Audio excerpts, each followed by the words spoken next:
début, je vous ai parlé de cassure, c'est une faille. Vous vous souvenez de la faille? Et bien en fait, il y a des failles où il y a du minerai dedans.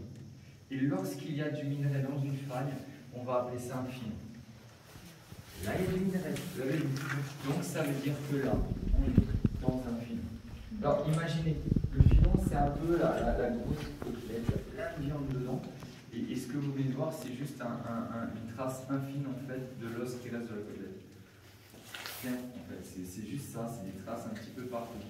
Alors la particularité qu'on a ici, c'est que les failles, comme les filons, remontent à la surface. Donc c'est identifiable déjà depuis l'extérieur.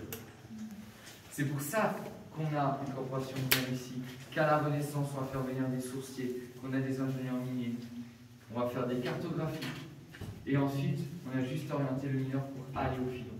C'est pour ça car on disait, il n'y a pas de hasard, ils savent très bien où ils vont.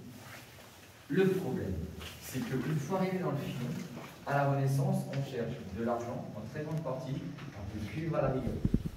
Mais où se trouve l'argent dans le filon? Et là, on n'en a aucune idée. Ça, on ne sait pas. Et c'est là où ça devient hasardeux pour eux. Quand ils arrivent dans le filon, ils vont